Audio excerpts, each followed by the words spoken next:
ఎడారిలో నీళ్ళు కావాలంటే బండ నుంచి నీరు రప్పించాడు, ఏ లోటు చేయలేదు. ఎండ నడుచుకుంటూ వెళ్తున్నారు ఎడారిలో, ఏం కావాలి? నీడ కావాలి. మేఘస్తంభంగా ఉన్నాడు.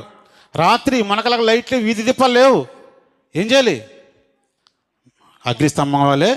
అలా తీసుకొస్తుంటే అంత కష్టపడి తీసుకొస్తాడు, అంత అద్భుతంగా అలా చూసిన వీళ్ళు ఎప్పుడైతే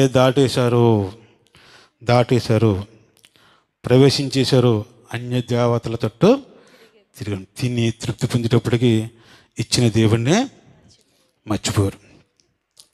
ఎందుకు మర్చిపోరు తెలుసా? వాళ్ళు మనస్ఫూర్తిగా ఏనాడు లేరు, అక్కడ ఆరాధించలేదు, మనస్ఫూర్తిగా స్తుతించలేదు.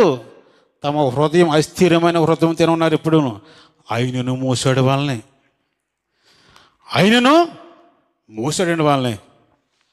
కృతజ్ఞత